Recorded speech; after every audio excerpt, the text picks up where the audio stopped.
Welcome to eHealth 20 podcast. My name is Robert Adziashvili, and today's Monday and today's episode is dedicated to the people who have credit issues. And our guest is Mr. Yury Alexander, and the gentleman handles life insurance, mortgage protection, business protection. He also deals with universal life, whole life, term life, but today's conversation will be related to credit repairs. And it's a very serious matter, and a lot of people are having a problem with the credits. And gentleman Yury Alexander will be discussing and explaining to us how to repair the credits. Yury, hello, how are you doing today? Hi, Robert. Thanks for awesome presentation. Thank you. I appreciate it. Thank you. Sure. And Yury, I understand you are from Florida, right? Yes. Well, I live in Florida now. Correct. Yeah, we are in the East Coast, and I know that in Florida it's way warmer now. What's the weather there today? Weather's perfect. If you go to the beach right now, this will help. Oh yeah, well, that's nice. Yeah. For you, it's a reality. For us, it's a dream. You know, to get to a beach at this time of the year, it's practically impossible. It's too cold outside. But then you appreciate more. I already take it as it's like in Odessa, theater of opera. You know, it's beautiful. I can go there anytime. Same thing here. You appreciate it more. I'm to the beach every day, doing something, running, do something. Because being in life insurance, well, being a health freak and also being in life insurance, you see what people have, what kind of people issue have or don't have. So you want to be with somebody who knows what to protect health, because health is wealth. And I always tell people, they might like us when we're poor, but when we're sick, not so much. So we rather be healthy for ourselves, for our relatives, for our kids, for our friends, you know, because people need us. Yeah, definitely. Yury, today's podcast is going to be about a half an hour. It's a very limited time we have, and I'm sure you're very much a knowledgeable person about the credit repairs, and you can talk endlessly about how to fix the credit, but we have to limit ourselves to several questions only. Unfortunately, that's a situation. I understand. Hopefully we'll do more podcasts. I have so much information to share. So when you did say that how I will help with the credit repair, yes, a lot of things clients can do themselves. Sure. It is a tedious process. Said that, a lot of people have mistakes on their credit score. Usually it's about 70%. A lot of people don't even know. For example, in my case, I had no idea. First of all, I also was a client myself. When I got a leased car, 1 month I paid 2 months in advance. And guess what? They counted it as late, and I had no idea. I knew there was something missing. And fortunately, I have a program that I recommend to my clients. It's called Identity IQ. It's a program that protects from identity theft, and it gives you real-time credit score. And every 30 days, you can see the score. So it's good to have a handle on your credit score, because you never know when you might need it. If there's a problem, it takes time to fix it. It can be anywhere from 15 days to 30 to 60 to 90 days. Depends on the severity of it. So a lot of things, few things, people can do themselves. But collectors that have, this is their job to collect the money. That's their job to squeeze people, get as much as they can. Even though when they bought a debt, they bought it pennies on a dollar. And the client had no idea. I understand. Is it important for ordinary people to be knowledgeable or having some literacy in terms of the what the credit is, why it's so important, and how to handle basic premises of that problem, or they have to rely fully on specialists like you are? So basically, I'm in the United States since 1989. What's interesting, people who come 2, 3, 4 years, they're much knowledgeable. There's some people, they're more knowledgeable than the actual Americans who were born here. So they know value of a credit score. They know value of repair of a credit score. So some people can say, well, one missed payment, not a big deal, not a big deal. But one missed payment can lower down the credit score anywhere from 80 to 100 something points. Oh, that's nice. Oh yeah. And it goes to all the agencies, the 3 agencies. It goes to all the agencies. And if, say, for example, there is a collection, and somebody tells me, oh, I only have 1 collection. No, sir. It goes on 3 agencies: Equifax, TransUnion, and Experian. So it goes, it's 3. So 1 means 3. Now they evaluate the situation equally, or they all have certain discriminations toward each case? I think I understand the question. So they, when the people go to buy, let's say, a car, so the banks check their credit history. They can send out to 3, 4, 5 banks. That's how people get hard inquiries, or жесткие запросы in Russian. Hard inquiry, hard inquiries with an I. So they can check, and some banks can figure out from the 1. Some people check all, but some banks check from just 1. If you go to credit union, you can mention that helps the people who do refinance. Let's say they have a credit score. Usually it's on the same level. Sometimes, let's say Experian have the best. So you go to a credit union and mention, I would like you to check from this because it's good. And that's how you have a handle on your credit score. So using identity or similar program, there's Smart Credit, there's a whole bunch. Now, said that, a lot of people, 90%, 95%, you talk to them and say, oh yeah, we check our score on Credit Karma. And everybody knows it's free, that's why everybody has it. Do a few things. Credit Karma shows only 2 agencies, and it's not always accurate. Okay, they're not always accurate. I never talk about competition. They're not our competition. So, but score is important, and score have to be exact, because it's between 720 and 640 or 690. There's a difference. So Credit Karma, the idea is to sell service, like the credit card. So people can look it up. I don't want to get into details, but there were some problems with pumping this credit score. In reality, it was a different one. So I offer people free consultation. I tell them, after talking to me, they will know more than the average person. And because my personality is, I actually love dealing with people. That's why I pick life insurance, because I love helping. Whoever knows me, they know they're well. And when I work with somebody, I don't think how you can help me. I'm thinking or asking, what can I do for you? How can be useful for you?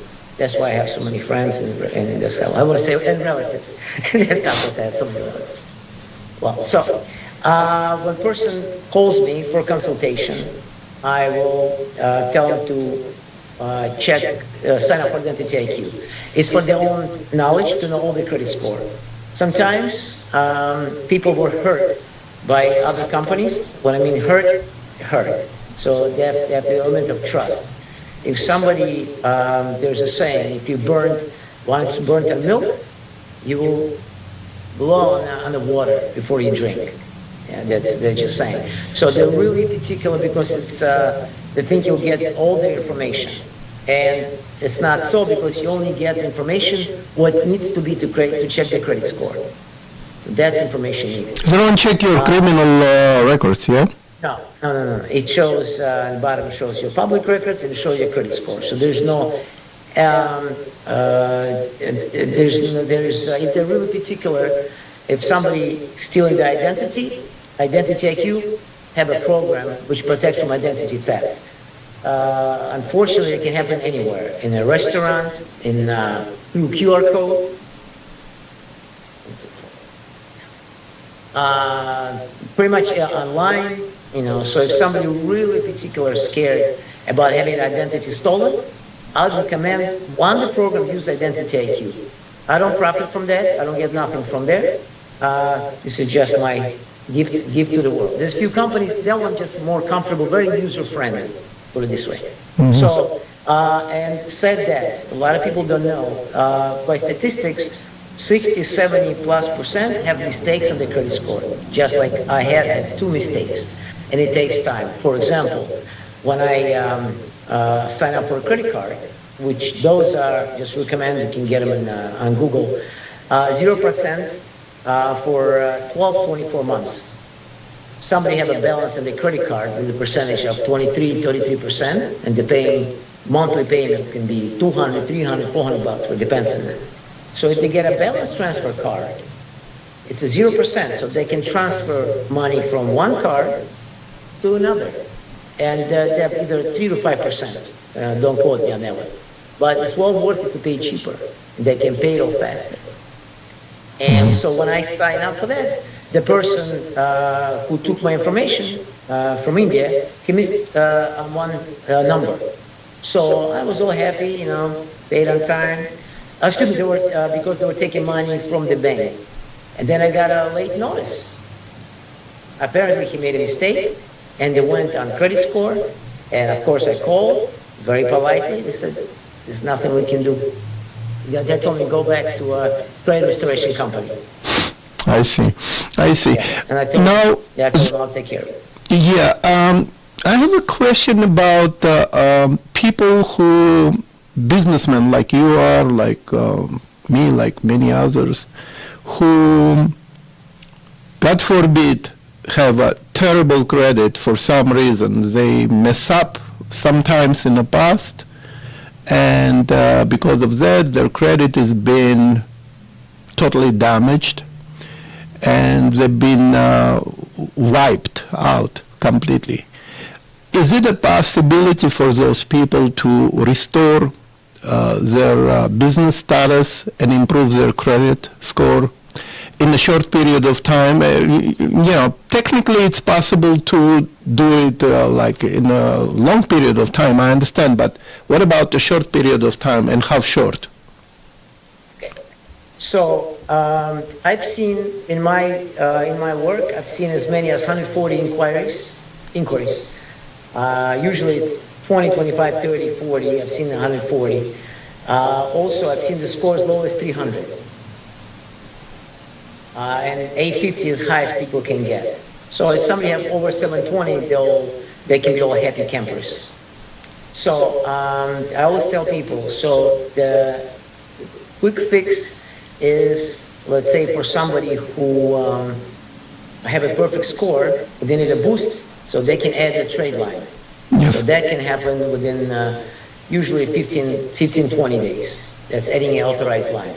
Mm-hmm. I can tell more people about it. It can be somebody they know, or a company can provide that service. So it's called funding and piggybacking. Okay. If somebody have collection inquiries, our job, and attorney of the law, of consumers law, is to find the mistakes and legally get off the credit score with the power of the law. And I always tell people, so it takes them years to mess up their score, knowingly. And so 2-3 months, there's a possibility to have a score restored. If somebody, again, it's personalized. Sometimes it can happen in a month, sometimes a month and a half, 2 months, or 3 months. So we have way of scope, paid by deletion. That's that's the thing that we use. Can anyone reach a maximum score? You brought like a really devastating numbers like 300 plus. Is it possible to make such a jump from 300 plus to 800 plus in 1 year period? Or it's not? Like, for instance, if you made the fortune, if you made the millions of dollars, is your credit all of a sudden got the best? Okay. So 850 is the highest somebody can get.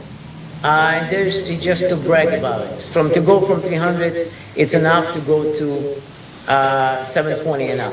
So to get Tesla a year ago, you got to have a 720 score.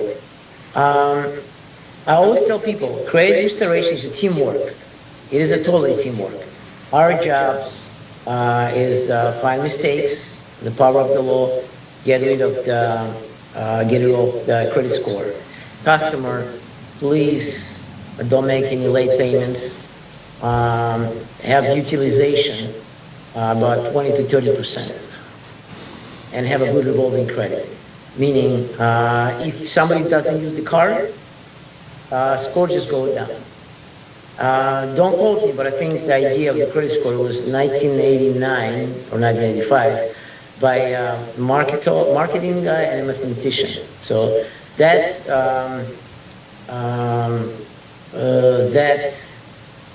number is hard to predict. When somebody tells me, Yury, can you tell me what my score is going to be, or it's going to be 730, 740?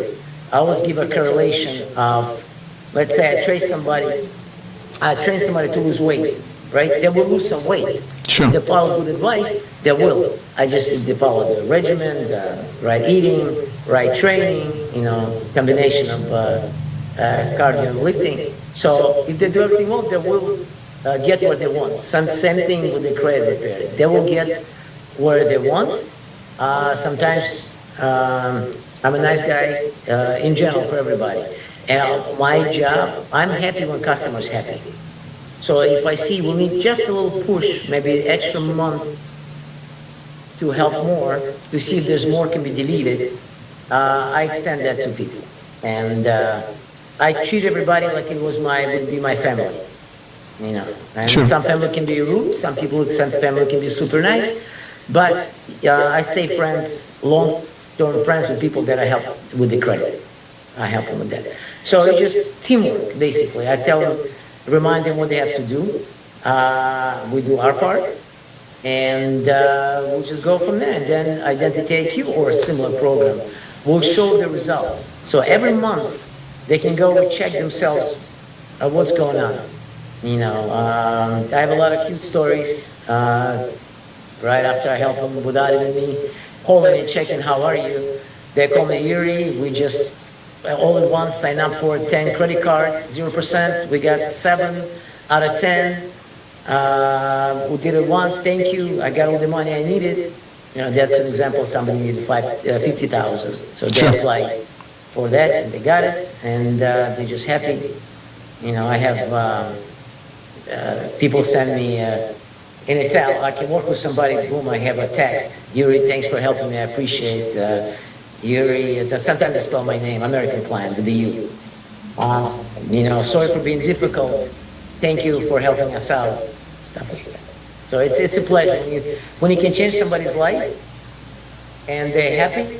That's unbelievable feeling. You're helping people too with the health insurance. Yes, definitely. I mean, this is our job. We are in a service sector, and our job is to help, to care and to help. Yeah, definitely.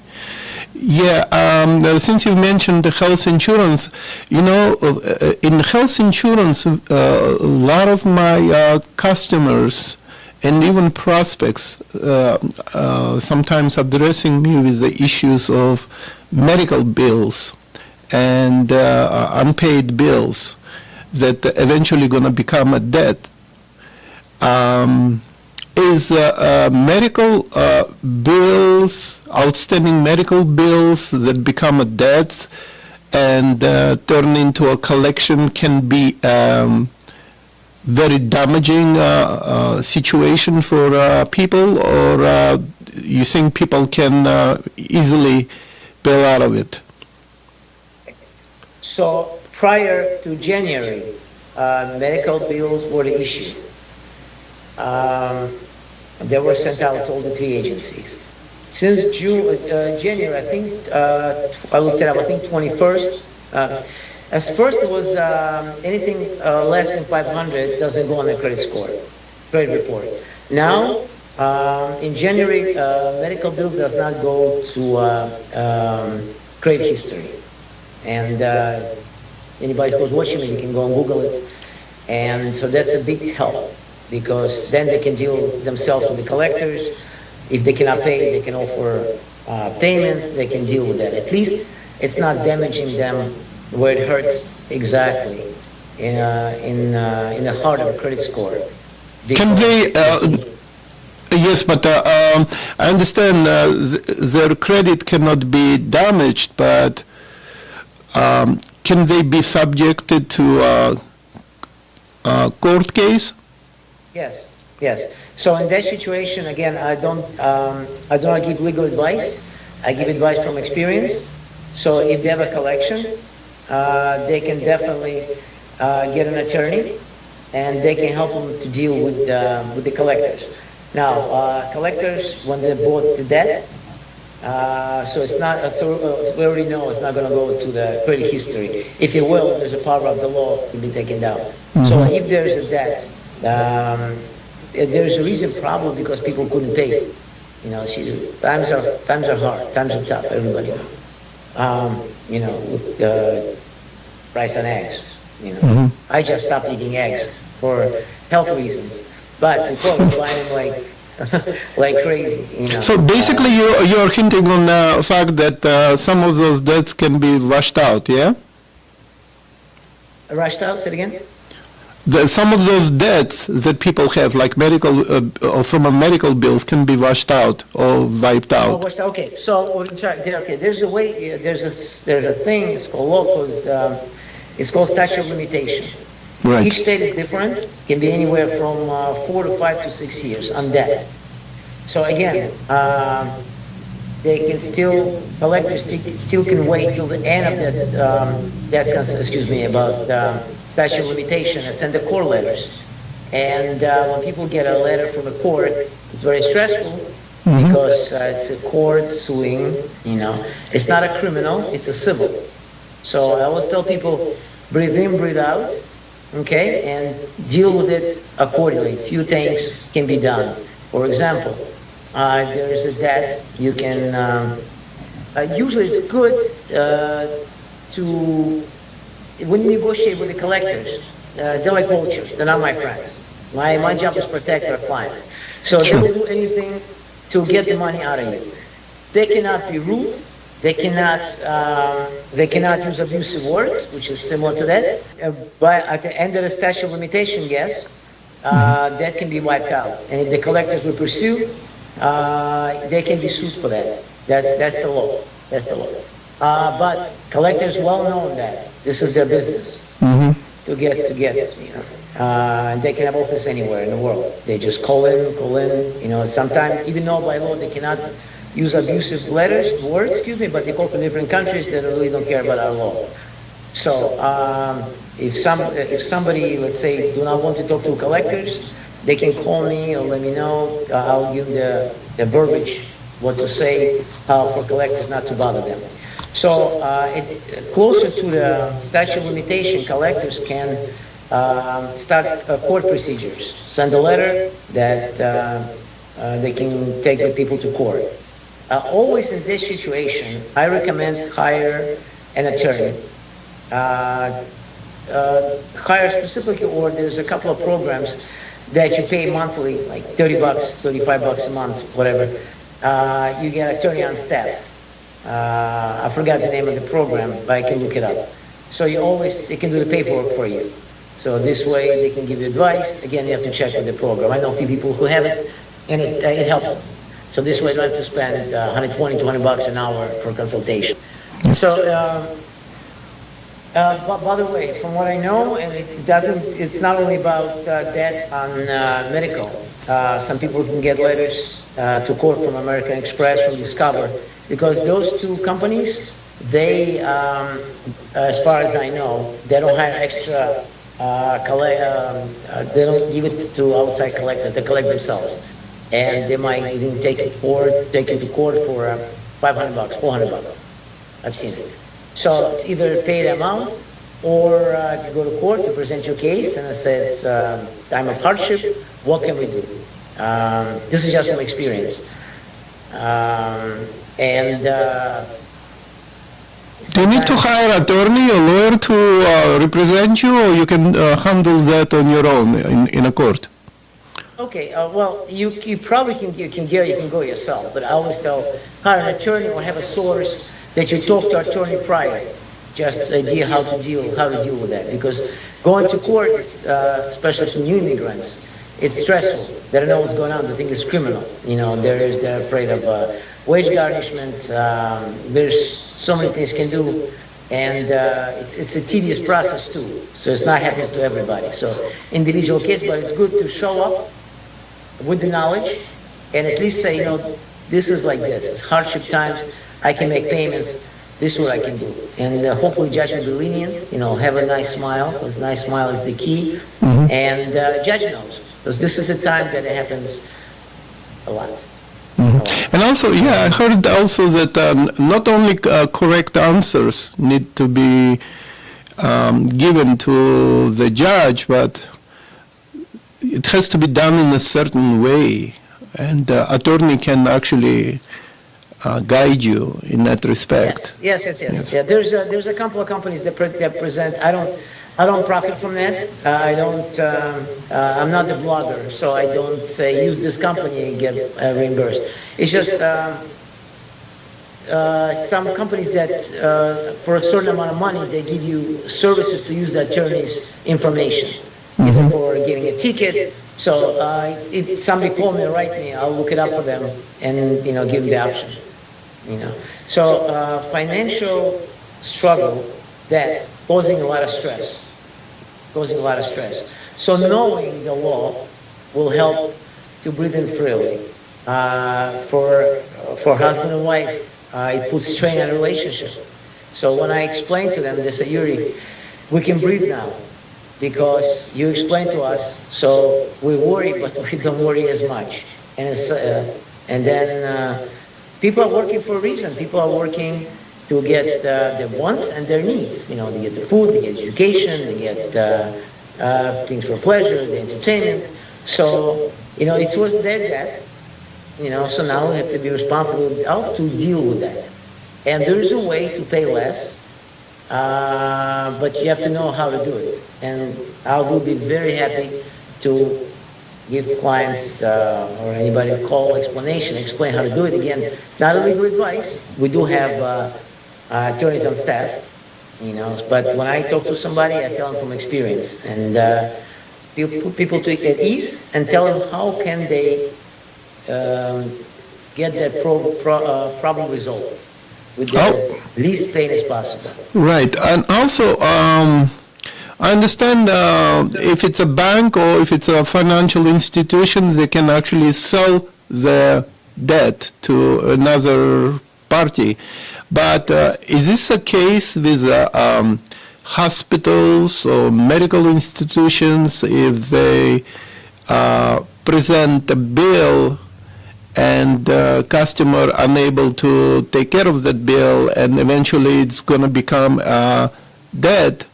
How does a medical institution or hospital handles the same bill? Do they sell it like a financial institution can do that? So that's why collectors are out there, because hospitals, they have their own staff. They try to collect money themselves. They have operations, they have a financial department. But after, just like a credit card, they realize after 180 days that they cannot get anything from the person. They try, so they sell the debt. Usually it's saying selling debt for pennies on the dollar. Pennies on the dollar. When they say pennies on a dollar, like literally pennies per dollar, or it's percentage-wise? Like no, if it's a dollar, they can be sold for 40, 50 cents. So they can slash it in half, maybe even more. Maybe less, yes, because when somebody tells me, Yury, I dealt with the collectors, and I got the paying half. That half was already how much they owe. Even though sometimes they can, they're just happy to get anything. They're, they're like vultures. They try to get as much as they can. And they really don't care what kind of person sits behind the phone. My job is to help clients, put them at ease, help them so they can recommend, so they can help other people. It's interesting, when I talk to somebody, I talk to a lot of realtors, mortgage people, I have a lot of friends. So, and one first thing I tell, when I tell about that I do credit repair, right? They're like, oh, no, no, my credit is perfect. I said, we're in the business of helping people. Great, I didn't tell you about credit to fix your credit, but you always know somebody. You know, it's felt amazing to help somebody. You know, even, back in the days, was a saying, a doctor can cure with one word. Just if you tell somebody, listen, breathe in, breathe out, there's help. Okay, don't go crazy. Because mental health is a serious matter. You know, small depression can grow into something bigger. Can become a suicidal, can become a homicidal. Yes. It can bring lots of terrible consequences, right? Yes, we all know about it. I use one metaphor, excuse me, since that Bruce Lee would say, if you have a problem and you're really worrying about what you got to do, think in your head, what's the worst thing that can happen? What is the worst thing that can happen? And when you realize that worst thing is not such a bad thing, it can be dealt with, you'll feel better. So I advise this to everybody. You know, people always ask me, why aren't you in the business of self-help or a psychiatrist, psychologist? What I do is part of being a psychiatrist. You know, I don't write prescriptions, but when I deal with people explaining the law, what they can do, you know, how it can be helped,